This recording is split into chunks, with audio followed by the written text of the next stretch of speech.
नमस्कार आप सभी को। आज मैं आपके साथ 5 शेयर्स शेयर करने वाला हूं। ये 5 शेयर्स बहुत ही नीचे बटन में मिल रहे हैं और बहुत ही अच्छा कंपनी मुझे लगता है, और ये कंपनी बाई करने पर मल्टीबैगर बन सकता है। ये मेरे ख्याल से सही है। आप भी अपना रिसर्च कीजिए और अगर आपको अच्छा लगे तो आप ये बाई कर सकते हैं। लेकिन उससे पहले मैं कुछ इंडेक्स दिखा देता हूँ। इसमें मैं कुछ चीजें आपको दिखाना चाहता हूँ। जैसे कि सोचिए निफ्टी स्मॉल कैप 250, मतलब स्मॉल कैप मतलब छोटा कंपनीज जो बड़ा होते हैं ना, वो बहुत जल्दी बड़ा हो सकते हैं। देखिए ये कंपनी अगर आप यहाँ पे देखें तो 2020 में 5 साल का रिटर्न है। 2700 का जो स्टॉक 700 में था ये इंडेक्स, अभी के दिन पे ये आ गया है 18,000, है ना। तो हो गया कुछ 6 गुना के आसपास का रिटर्न दिया है निफ्टी स्मॉल कैप 250 इंडेक्स में। मतलब छोटा कंपनी का 250 कंपनी का एवरेज रिजल्ट जो है वो 6 गुना बढ़ चुका है। इसी तरह से अगर मैं और एक दिखा दूं आपको, निफ्टी स्मॉल कैप 100, मतलब 100 कंपनीज का एवरेज, ये भी स्मॉल ही कंपनीज का है। देखिए 2000 नहीं 3000 के आसपास था, वो अभी है 19, मतलब 6 गुना से ऊपर का रिटर्न्स ये इंडेक्स ने भी दे दिया है। निफ्टी स्मॉल कैप 50, ये भी एक बार देख लेते हैं। 2020 में था ये 5,000 के आसपास, अभी हो गया 9,000। नहीं, ये हो गया 1 साल का रिटर्न। 5 साल का अगर रिटर्न देखें, 2020 में था, इसको स्क्रॉल करना है। हाँ, 2020 में ये था 1490, ये बढ़ गया है 9,000 तक चला गया। मतलब कुछ कम भी हुआ तो यही कुछ 7 गुना के आसपास का रिटर्न है इसमें भी। इसके तुलना में अगर हम लोग देखें कि निफ्टी 50 का जो रिटर्न है, इसमें बड़ा बड़ा कंपनीज, बड़े बड़े कंपनीज का जो प्रॉफिट होता है उसका एवरेज है। उसके तुलना में देखिए ये जो बड़े कंपनीज है, यहाँ पे 7,500 का था, वो हो गया है 24,000, मतलब 3 गुना के आसपास का रिटर्न्स निकाल के दिया है। तो इसी से ये पता चलता है कि छोटा जो कंपनी होता है, छोटा कंपनीज का ग्रोथ करने का जो चांसेस है वो बहुत ज्यादा होता है। बड़ा कंपनीज उतना ग्रोथ नहीं दे पाते हैं, मतलब वो एक जगह पे पहुंच गए हैं और वहां पे जाके अपना बिजनेस करते हैं, उसका सैचुरेशन लेवल आ चुका है। लेकिन जो छोटा कंपनी होता है, छोटा कंपनी के बाद बहुत ज्यादा स्कोप रहता है बड़ा होने का। तो इसीलिए छोटा कंपनीज पे हम लोग को रिटर्न ज्यादा दिखता है। चलो मिड कैप देखते हैं, मतलब लार्ज कंपनीज और स्मॉल कंपनीज के बीच में होता है मिड कंपनीज, मिड कैप। इसमें भी देखिए 10,000 से 58, मतलब यही कुछ 5 गुना के आसपास रिटर्न्स मिल चुका है 5 सालों में। एक चीज और देखिए, ये जो टाइम था, इस टाइम पे 21,000 पे था, 21 अक्टूबर 2021। यहाँ पे देखिए वो सेम प्राइस चलता ही रहा या फिर उससे नीचे चलता रहा 2023 के मई तक। तो कितना टाइम लग गया उसको ब्रेक करने में। जिसने इस समय पे इसको खरीदा होगा, मतलब इस टाइम पे जो एंट्री लिया होगा मार्केट में, 21 के बाद 22 चला गया, 22 जाने के बाद 23 का मई, मतलब यही कुछ 1.5 साल तक उसी लेवल पे मार्केट बना रहा। तो उसको कुछ भी रिटर्न्स नहीं मिला, लेकिन उसके बाद जो ग्रोथ लिया वो ग्रोथ हम लोगों के सामने है। तो इसीलिए पेशेंस नहीं हारना है, पेशेंस आपको रखना है। आप खरीद रहे हो इसका मतलब ये नहीं है कि आज ही वो बढ़ने लगेगा। खरीद रहे हो, खरीद के होल्ड करो, 5 साल मिनिमम होल्ड करो किसी भी कंपनी के लिए। 5 साल ग्रोथ करने के लिए बहुत ही एक अच्छा टाइम पीरियड होता है। मतलब इस टाइम के अंदर कंपनीज नीचे भी जाते हैं, ऊपर भी जाते हैं, इंडेक्स भी नीचे जाता है, ऊपर जाता है। तो मिनिमम 5 साल के लिए होल्ड जरूर करना है।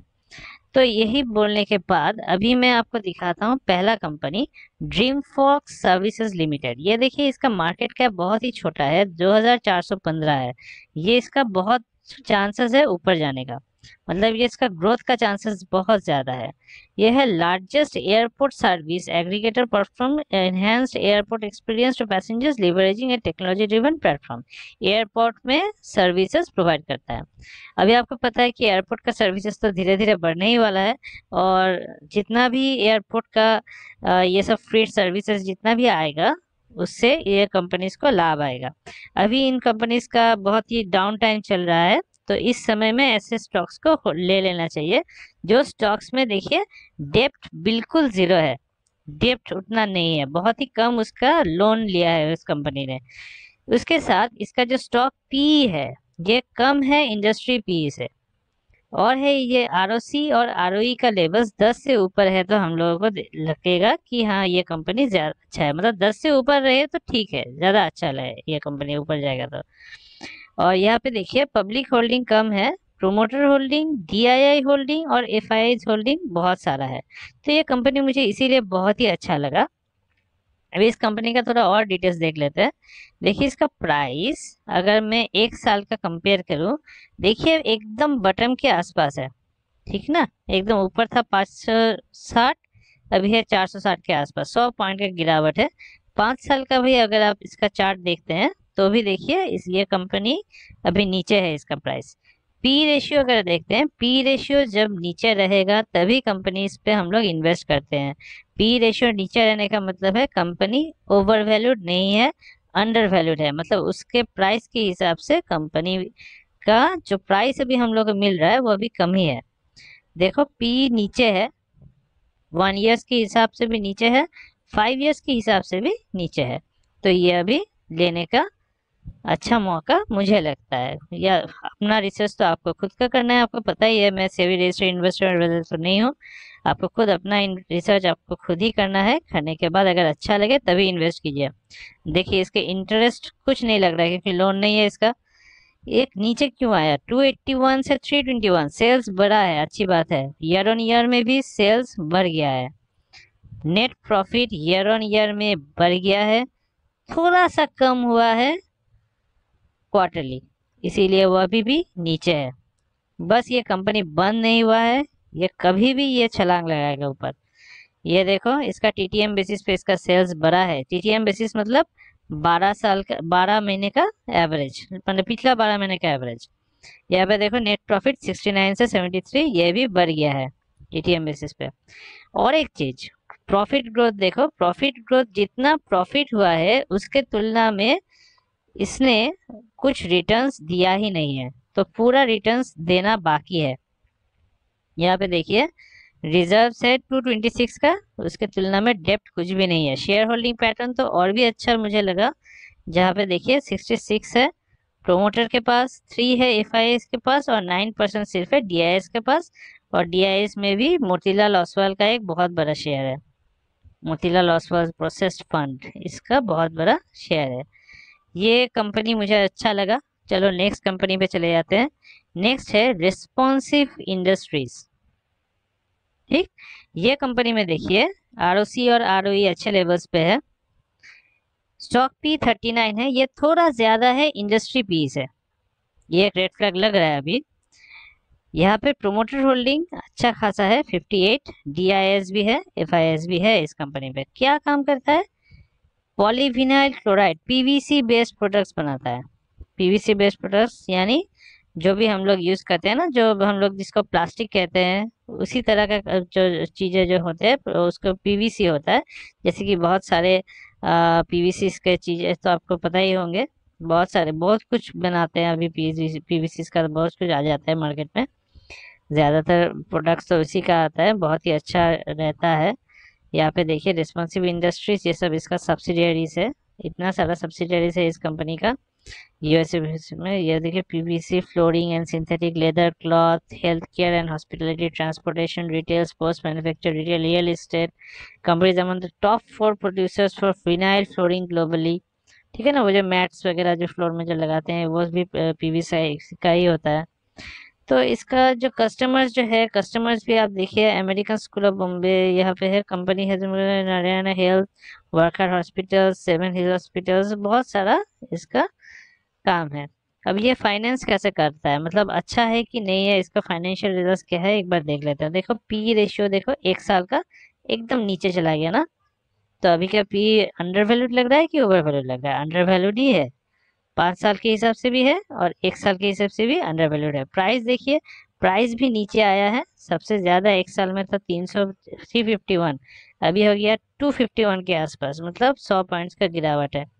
अभी देखिए 5 ईयर्स का अगर हिसाब लगाएं तो आपको दिखेगा कि 320 या फिर 266, ठीक है ना। तो 5 ईयर्स में भी तो नीचे आया है, 1 ईयर्स पे भी नीचे है, पी रेशियो भी नीचे है। इस कंपनी में ये देखिए 263 से 320, मतलब इसका सेल्स बढ़ गया है। सेल्स यहाँ भी क्वार्टर ऑन क्वार्टर और ईयर ऑन ईयर दोनों में ही बढ़ोतरी है। 30 से 48 और 46 से 48 नेट प्रॉफिट सेल्स दोनों ही बढ़ गया है। तो ये तो अच्छी बात है, टीटीएम बेसिस पे भी कंपनी अच्छा किया है, सेल्स अच्छा किया है, प्रॉफिट। कंपनी बंद हो गया है क्या? नहीं हुआ है, अच्छा ही रिजल्ट कर रहा है। प्रॉफिट ग्रोथ देखिए 184% है टीटीएम बेसिस पे, उसके तुलना में कुछ भी रिटर्न्स नहीं दिया है, बस 13% का रिटर्न्स है, पूरा देना बाकी है। इसमें इन्वेस्ट करके बैठे रहना चाहिए। देखिए यहाँ पे पूरा है, रिजर्व जितना है उसके तुलना में डेप्ट मतलब उसका लोन बहुत कम ही लिया है। यहाँ पे देखो प्रोमोटर होल्डिंग देखो अच्छी खासी है, 58 और 35 है एफआईएस के पास। देखो एफआईएस के पास 35 है, कौन कौन से है? First best limited, Z international limited, ब्रेंजेट लिमिटेड, बाओ वैल्यू फंड। अच्छा डीआईएस कौन कौन है? डीआईएस में है एलआईसी खुद है, वाह। Life insurance corporation of India 3.57 इसका स्टेक है। ये कंपनी मुझे बहुत ही अच्छा लगा। अगर आपको अच्छा लगे तो आप भी इसमें अपना स्टेक बना के रखिए, 4-5 साल के लिए तो आराम से होल्ड कर सकते हैं इसको। अभी ये वाला देखिए लोकेश मशीन्स, ये बनाता है general purpose machine, CNC lathes, connecting rods and machining of cylinder blocks and heads. ठीक है, ये सर्टिफाइड कंपनी है, सऊदी अमेरिका का। Company management takes 2 months. अच्छा अच्छा कंपनी है, अच्छा सेगमेंट में काम करता है ये कंपनी। आरओसी और आरओई चलो चलिए हो जाएगा, सेटिस्फैक्ट्री लेवल्स में है।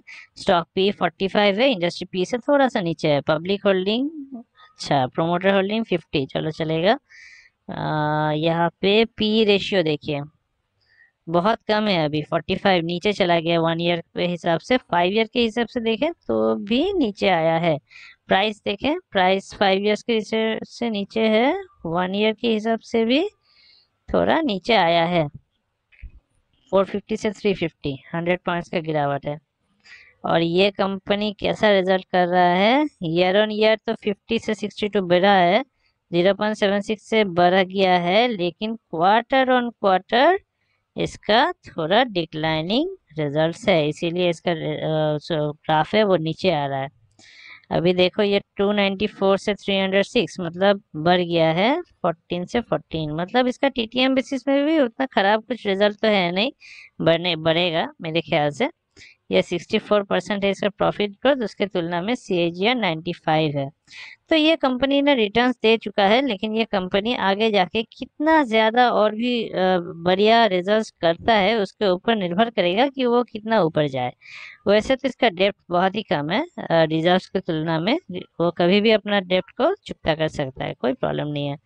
इसका 50% 49.04। तो यही एक चीज़ है कि इस कंपनी में हम लोग को थोड़ा सा गिरावट में मिल रहा है। ये कंपनी जो काम करता है वो एक बार अगर हम लोग देख लेंगे तो और भी क्लियर होगा कि आने वाले दिन में ये कंपनी और भी तरक्की कर सकता है कि नहीं कर। अरे बाप रे, देखो इसका क्लाइंट लिस्ट देखो, Ashok Leyland, Eicher, Suzuki, Tata motors, Mahindra, Honda, ये तो उसको ऊपर जाना ही है। और फिर ये क्या है, लोकेश डिफेंस, इसमें क्या है? शायद कुछ डिफेंस का कुछ प्रोडक्ट्स भी बनाता होगा ये कंपनी। थोड़ा वेट करते हैं, हाँ कुछ आया है, Lokesh defence systems, name your industry allies. Lokesh defence systems aims to support defence and security of a nation, high performance military solutions भी। तो ये डिफेंस का भी कुछ शायद बनाता होगा, तो इसीलिए ये कंपनी मुझे अच्छा ही लग रहा है। तो आपको भी मेरे ख्याल से इसमें इन्वेस्ट करना चाहिए। खुद अपना रिसर्च तो कर ही लीजिएगा, इसमें कुछ गलत तो मैंने ये आपको दिखाया है ये सब इसके वेबसाइट पे ही आपको मिल जाएगा। Cylinder blocks, mining, drilling machines, boring machines, transfer lines, CNC turning, ये मुझे तो बहुत ही अच्छा कंपनी लग रहा है। अब चलो नेक्स्ट कंपनी पे जाते हैं, ये है नेटलिंक्स लिमिटेड। ये कंपनी क्या करता है, ये data voice and security and software development, CCTV वगैरह, और उसके साथ आ जाता है इसका डेटा, मतलब ये आईटी कंपनी है, आईटी इंफ्रास्ट्रक्चर कंपनी। तो इसमें आरओसी और आरओई तो बहुत ही अच्छा दिख रहा है। स्टॉक पी 30 है, इंडस्ट्री पी से बहुत ही कम है, पब्लिक होल्डिंग की तुलना में प्रोमोटर बहुत ज़्यादा है। बहुत अच्छी बात है, सभी तरह से ये कंपनी अच्छा लग रहा है। पी रेशियो अगर देखते हैं, पी रेशियो बिल्कुल ही नीचे है 5 ईयर्स पे, 1 ईयर्स पे भी पी रेशियो नीचे ही है। प्राइस भी देखें तो नीचे है, 5 ईयर्स पे भी प्राइस नीचे नहीं, कम से कम चलो ठीक ही है, क्योंकि यहाँ पे 1 ईयर्स पे तो ये पूरा नीचे ही दिख रहा है। हाँ चलो, नो प्रॉब्लम।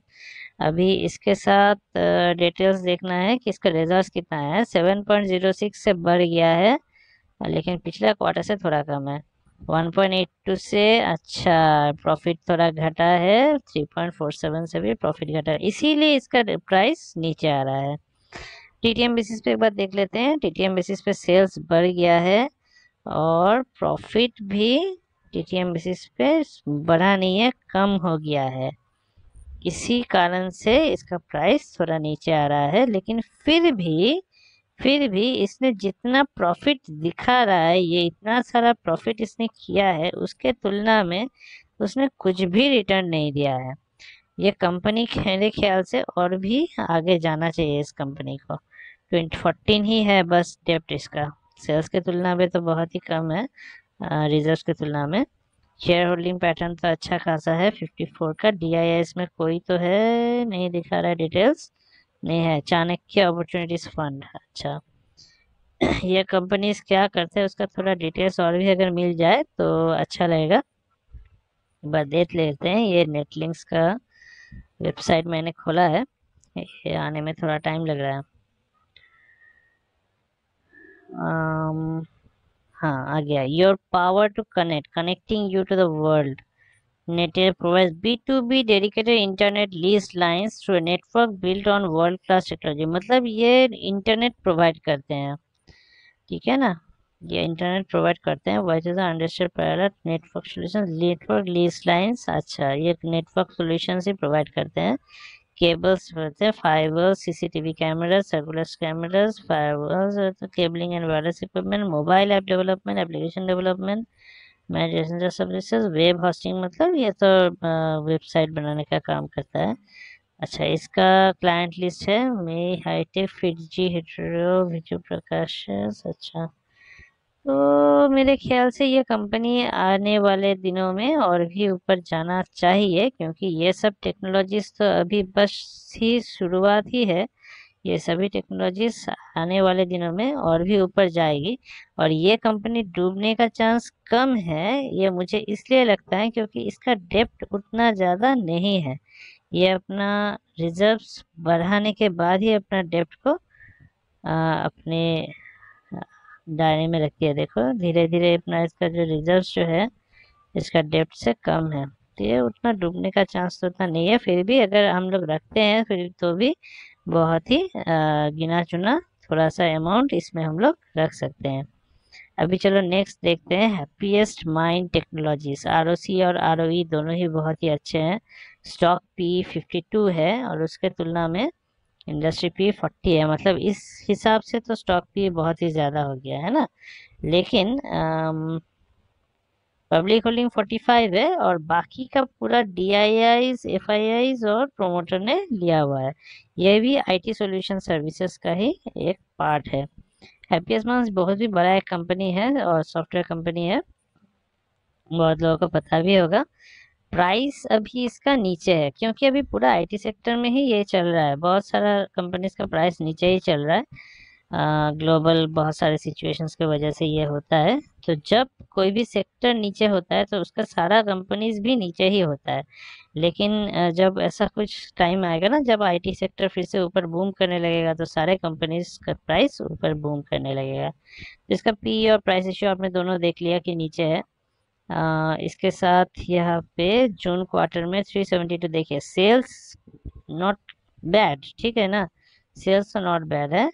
और यहाँ पे ये प्रॉफिट थोड़ा कम कर पाया है, इसी कारण से ये नीचे आ रहा है। कंपनी में कोई खराबी नहीं है, टीटीएम बेसिस पे भी सेल्स ज़्यादा है नेट प्रॉफिट में थोड़ा सा घाटा है, इसीलिए प्रॉब्लम है।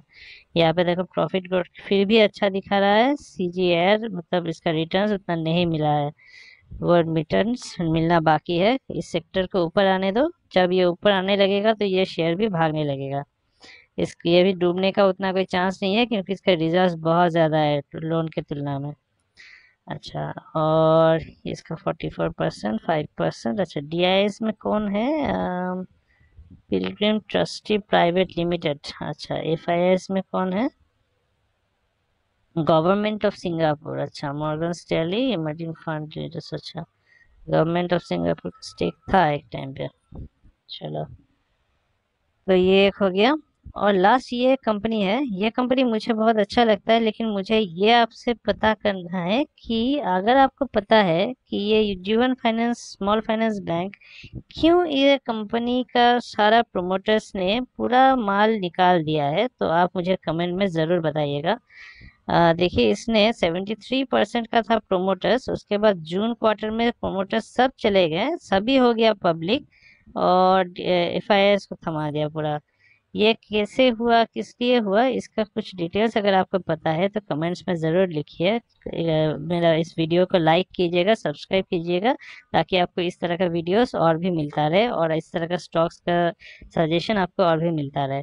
वैसे तो ये कंपनी मुझे बहुत ही अच्छा लग रहा है, क्योंकि इसका तो ये जो डेप्ट है ये तो ज़्यादा होगा ही, क्योंकि ये एक बैंकिंग कंपनी है, तो इसका तो डेप्ट ज़्यादा होता ही है। और इसका जो प्रॉफिट ग्रोथ है, प्रॉफिट इतना ज़्यादा है, लेकिन उसके तुलना में रिटर्न्स दिया ही नहीं है। तो ये कंपनी मुझे अच्छा लग रहा है। TTM बेसिस पे भी देखिए, सेल्स ऊपर जा रहा है, प्रॉफिट भी मोर और लेस ठीक ही है। और यहाँ पे ईयर ऑन ईयर में सेल्स ज़्यादा हुआ है, और यहाँ पे क्वार्टर ऑन क्वार्टर में भी ज़्यादा हुआ है। Year on year, quarter on quarter में नेट प्रॉफिट नीचे है, इसीलिए इसका जो प्राइस है वो अभी नीचे आ रहा है। लेकिन नीचे आने के बाद सस्टेन भी किया है एक जगह पे। देखिए, ये जो 5 इयर्स का पी है और 1 इयर्स का पी है, दोनों नीचे है। और ये जो प्राइस है, ये प्राइस देखिए, नीचे आने के बाद ये फिर से एक बार ऊपर जाने का कोशिश कर रहा है, लेकिन इसने अभी तक कोई बटन नहीं बनाया है। यहाँ पे थोड़ा सा अगर एक तो बटन बनाता है ना, ऊपर नीचे करके एक ही जगह पे थोड़ा कंसोलिडेट करता है, तो तब हम लोग को इसमें एंट्री लेना है ऊपर जाने के लिए।